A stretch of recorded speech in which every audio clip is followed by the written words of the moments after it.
My fiancée's maid of honor texted me. She's having second thoughts. You'd offer to pay for her dream car to reassure her. I replied, understood. Then I canceled the wedding venue, citing extortion as the reason. The non-refundable deposit was all in her name. I, 32 male, was sitting at my desk last Monday finalizing some wedding details when I got a text from Bethany. She's my fiancée, Rachel's, 29, maid of honor, and supposedly best friend since middle school. Hey Jason, need to talk to you about something important. Rachel doesn't know I'm reaching out. My first thought was maybe she needed help planning the bachelorette party or something. We were 8 weeks out from the wedding. What's up? Look, I care about you both, so I'm just gonna be straight with you. Rachel's been having second thoughts. She's stressed about the wedding and honestly questioning if you're the right guy for her future. My stomach dropped.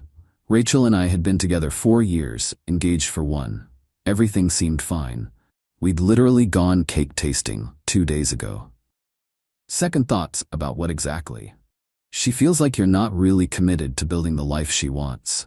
Like, she mentioned you still drive that old Camry and live in a basic apartment. She needs to know you can provide the lifestyle she deserves. I stared at my phone. My 2018 Camry runs perfectly.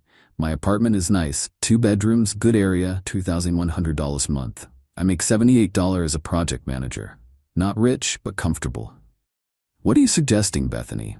If you really love her, you should show it. She's always wanted a Mercedes C-Class. If you offered to buy her one as a pre-wedding gift, it would prove you're serious about giving her the life she wants. Otherwise, IDK if this wedding is happening. Let me be clear here. The wedding venue deposit? $8,500. Rachel insisted on this specific place, said she'd handle the deposit since her parents gave her money specifically for it.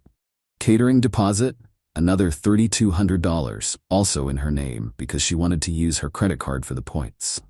Photographer, DJ, florist, probably another $4K in deposits. All in her name because she wanted to build her credit. So you're telling me if I don't buy her a $45,000 car, she's calling off the wedding? I'm trying to help you here, Jason. She's my best friend and I know what she needs. This would show her you're willing to invest in your future together. Understood. So you'll do it? I understand the situation perfectly. Then I hung up. Sat there for about 5 minutes, just processing. Then I called the venue. Hi, this is Jason Mitchell. I'm calling about the Mitchell-Coleman wedding scheduled for September 15th. Oh yes, how can I help you? I need to cancel the reservation. Oh no, is everything okay? Just so you know, the deposit is non-refundable at this point. I understand. The primary account holder will need to handle any deposit issues. Please list the cancellation reason as financial extortion concerns. Excuse me? That's the reason for cancellation. Financial extortion concerns. The bride can contact you directly about the deposit. Then I called the catering company. Same conversation. Then the photographer, the DJ, the florist, every single vendor. Cancellation reason, financial extortion concerns. Took me about an hour to cancel everything. Then I texted my groomsmen in our group chat. Wedding's off, we'll explain later. Please don't reach out to Rachel yet. My best man Derek replied immediately. You good, bro? I'm perfect. Details tomorrow. Then I sat back and waited. Update 1. It took exactly 3 hours and 16 minutes for my phone to explode. First was Rachel, 42 missed calls. Then the text started. What did you do? The venue just called saying you canceled? Jason, answer your phone. They're saying I owe the full deposit. What is financial extortion? If this is about Bethany, I can explain. That last one was interesting. So she knew about Bethany's text. Then Bethany started calling. I declined every call, but she kept texting. I was trying to help you. You completely misunderstood. Rachel is devastated. You're ruining everything over a miscommunication. My personal favorite, a real man would have just bought the car instead of throwing a tantrum. Rachel's mom, Patricia, called next. I actually answered that one. Jason? What is going on? Rachel is hysterical. Hi, Patricia. Rachel apparently has been having second thoughts about the wedding unless I buy her a Mercedes. I was informed this was required to prove my commitment. I've decided to cancel the wedding instead. That's not... Bethany told you that?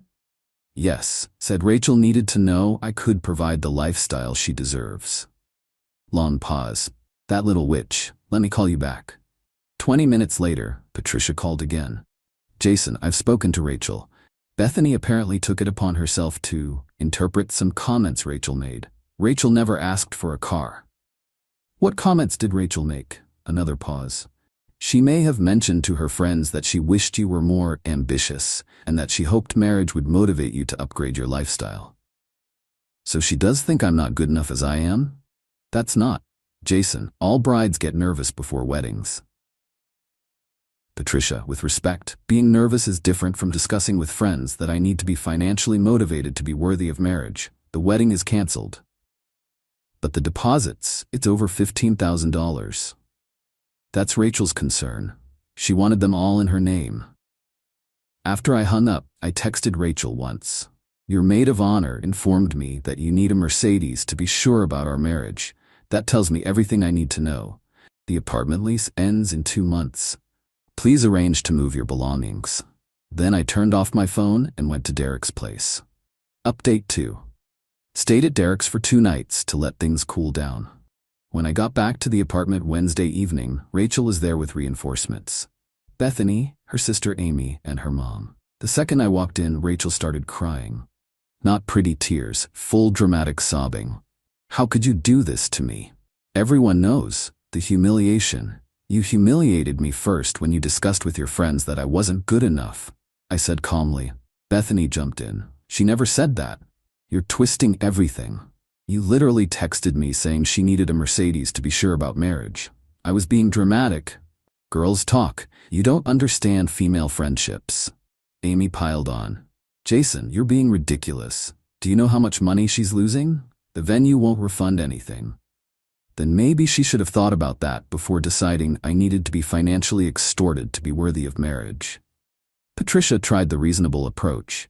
Jason, please, let's just reschedule everything. This is a misunderstanding. It's not a misunderstanding. Rachel thinks I need to buy expensive cars and upgrade my lifestyle to be marriage material. I think I'm fine as I am. We're incompatible. Rachel finally stopped crying long enough to speak. I never asked for a car. I just said it would be nice if you were more ambitious. What does that mean, Rachel? More ambitious? She hesitated. Just, you've been at the same job for 3 years, same apartment for 4, same car. It's like you're not trying to improve. I got 2 promotions in those 3 years. My salary went from $62K to $78. I'm saving $1,500 a month. But because I don't blow it on luxury cars, I'm not ambitious. That's not what I meant. Then what did you mean? Silence. Bethany tried again. Look, just buy the car and fix this. Be a man. I laughed. Actually laughed. A man? A real man doesn't need to buy someone's love. She's not asking you to buy her love, Amy screeched. Just show you care. I was marrying her. That's how I was showing I cared. Then Rachel dropped the bomb. If you don't fix this, I'm suing you for the deposits. My lawyer says since you canceled everything, you're liable. Your lawyer? You've already contacted a lawyer? My cousin Brad. He says I have a case. Good luck with that. I have Bethany's texts explicitly stating I needed to buy you a car or the wedding was off. That's extortion. Hence why I listed it as the cancellation reason with every vendor. Everyone went quiet. You told everyone it was extortion? Rachel whispered. That's what it was. The next morning I woke up to find my car keyed. Deep scratch down the entire driver's side. No cameras in our parking area, so no proof, but I knew. Then the social media campaign started. Rachel posted this long thing about how some men can't handle strong women with standards, and how she dodged a bullet with a manipulative narcissist who twisted her words. Her friends piled on. Comments about toxic masculinity and financial abuse and how I trapped her with deposits then abandoned her. I posted once, just screenshots of Bethany's texts, every single one, including the one where she said, if you really loved her, you'd buy the Mercedes. And the one saying, she's been having second thoughts unless you prove you can provide the lifestyle she deserves. And my personal favorite, a real man would have just bought the car. The comments shifted real quick. Update 3 Friday morning, I get an official-looking email from Brad, the lawyer cousin, demanding I pay Rachel $15,000 for the lost deposits plus $5,000 for emotional distress and reputational damage. I forwarded it to my buddy Tom, who's an actual lawyer, not a cousin who does real estate law like Brad. Tom called me laughing. Emotional distress? Because she tried to extort you? This is beautiful. Can I respond? Go for it. Sent back a masterpiece. Cited state law on extortion, included Bethany's texts as evidence, pointed out that Rachel chose to put deposits in her name and therefore assumed the risk, and mentioned that her social media posts could be considered defamation. He ended with, "Any further contact regarding this matter should be directed to my office. Any continued harassment of my client will result in immediate legal action." Radio silence from Brad, but Rachel wasn't done. Saturday night, I'm at Derek's watching the game when I get a call from my mom. "Jason, honey, Rachel just left." "She went to your house?" "She was crying, saying you ruined her life over a misunderstanding. She said she loves you and just wanted to know you were serious about your future together." "Mom, she wanted me to buy her a Mercedes to prove my worth. She said that was Bethany's idea, not hers. But she didn't shut it down, did she? She knew Bethany was texting me. She admitted it." My mom sighed. "Your father and I have been married 35 years. You know what car I drove when we got married? A beat-up Honda with 150,000 miles, because we were building a life together." "Exactly. I told her that. She said times are different now." "What did you say?" "I said love isn't different." Then I asked her to leave. Sunday, Rachel's dad Frank called me. Frank's always been a straight shooter. "Jason, I'm not calling to change your mind. I just want to understand what happened." I sent him the screenshots of Bethany's texts. He called back an hour later. "Jesus Christ, she really said that?" "Yeah. And Rachel knew? She admitted it when confronted." "I'm pulling my contribution to the wedding. All of it. That money was for my daughter to marry a good man, not to shake him down for a luxury car." "I appreciate that, Frank. You know I always liked you, Jason. You remind me of myself at your age. Work hard, save money, don't flash it around. That's how you build wealth. Thanks." Rachel? She got caught up in all that Instagram nonsense, comparing herself to her friends. Madison got a Tesla from her husband. Chloe got a Lexus. She felt left behind. So this was never about me. It was about keeping up with her friends. I'm afraid so. Monday morning, I get to work and there's HR waiting for me. "Jason, we've received some concerning messages about you through our company Facebook page." My stomach dropped. She showed me her screen. Someone had messaged my company claiming I was financially abusive and manipulative, and warned them about having someone like me in a management position. "This is clearly personal," HR said, "but we need to document it. Do you know who might have sent this?" "My ex-fiancée or her friends. I called off our wedding last week." I showed her the text from Bethany. HR's eyes widened. "She tried to extort you for a car?" "Basically. We'll be keeping this on file in case there's any escalation, and we'll be responding that this appears to be a personal matter unrelated to your employment." That afternoon, Bethany showed up at my apartment. "We need to talk." "No, we don't. I'm trying to fix this. You already did enough. Look, just buy her something. Not a Mercedes. Maybe like jewelry, a nice watch. Show her you care." "Bethany, do you not understand? It's not about the money. It's about the fact that she thinks I need to buy her affection." "That's not what this is." "Then what is it?"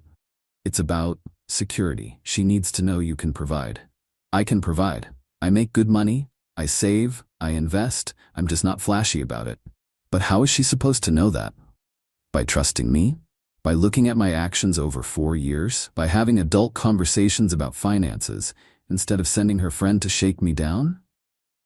She actually stomped her foot. Like a child. "You're impossible. You're throwing away something beautiful over pride." "I'm walking away from something transactional that was pretending to be love." She stormed off, but not before yelling loud enough for all the neighbors to hear. "She's better off without you. You'll die alone with your stupid Camry." Joke's on her. The Camry's paid off and gets great gas mileage. Final update. It's been 3 weeks since I canceled the wedding. Here's where everyone ended up. Rachel lost roughly $15,700 in deposits. Her dad Frank refused to help her cover it, saying she needed to learn a lesson about consequences. She had to take out a personal loan to pay off the credit cards she'd used. The venue actually called me last week. They had a cancellation and could squeeze in another wedding on our date, but they needed both parties to sign off on releasing the venue. I agreed immediately. Rachel held out for 3 days trying to negotiate getting some of her deposit back. They gave her $500 of the $8,500. She texted me furiously about how I could have backed her up. I didn't respond. Bethany is no longer Rachel's friend. Turns out, when the friend group saw the texts she sent me, they realized she'd been stirring up drama for years. Madison came forward about how Bethany told her husband she was unsatisfied with her engagement ring. Chloe revealed Bethany had tried to convince her that her husband was cheating. He wasn't. The whole group cut her off. Brad, the cousin lawyer, got in trouble with his actual firm for sending legal threats outside his area of practice. Turns out his boss saw the email. Tom made sure of that and was not happy about Brad using the firm letterhead for family drama. Rachel tried one last manipulation. She showed up at my apartment 2 days ago with a box of my stuff I didn't even want back, old t-shirts, a coffee mug. She was dressed up, full makeup, perfume I'd bought her for her birthday. I just wanted to return your things. Thanks, you can leave them there. Jason, can we talk? Really talk? About what? I messed up. I let Bethany get in my head. I let Instagram and comparing myself to others ruin what we had. Okay, I love you, not your money, not a car, you. If that were true, you would have shut Bethany down the second she suggested I needed to buy you a Mercedes. I was confused. Wedding planning is stressful. Rachel, you knew she was texting me. You admitted it. You let her do your dirty work so you could have plausible deniability. That's not true. Then why did your first text to me say, if this is about Bethany I can explain? You knew exactly what she was doing. Silence. I thought if you bought the car, it would mean you really loved me. No. You thought if I bought the car, you could post pictures on Instagram, keep up with Madison and Chloe. She started crying. I'm going to be 30 next year. All my friends are married. They all have nice things. I just wanted to feel special too. You were special. You were getting married to someone who loved you. But that wasn't enough. It wasn't about the car. You're right. It was about what the car represented. Status. Showing off. Being able to say your man bought you a Mercedes. It was never about us. She left without saying anything else. Yesterday, Derek sent me a screenshot from Instagram. Rachel posted a picture of herself with some motivational quote about knowing your worth and not settling for less than you deserve. The top comment was from Frank, her own dad. Maybe focus less on what you deserve and more on what you earn. Savage. As for me, I'm doing great. That $1,500 a month I was saving? Still saving it. Actually more now since I'm not spending money on wedding stuff. Tom and I are looking at investment properties. Turns out having good credit and actual savings makes that possible. Who knew? Got a text from a number I didn't recognize last night. Hi Jason. This is Madison. I wanted to apologize for believing Rachel's side without hearing yours. Also, my sister Brooke is single and thinks what you did was badass. Can I give her your number? I said yes. We're getting coffee on Saturday. She drives a 2015 Civic and thinks expensive cars are a waste of money that could go toward traveling. Might be worth exploring. The best revenge? Living well. And I'm living well within my means, exactly as I always have. No Mercedes required. Edit, since everyone's asking, yes, Brooke and I had coffee. It went well. She literally showed up with a spreadsheet of her 5-year financial plan, including savings goals and investment strategies. I think I'm in love. Also, Rachel apparently saw us together, small world, and had a complete meltdown in the middle of Target. Security was called. Bethany texted me asking if I was dating Brooke to get back at Rachel. I didn't respond, but Brooke did. No, he's dating me because I don't need a luxury car to know my worth. Mic drop.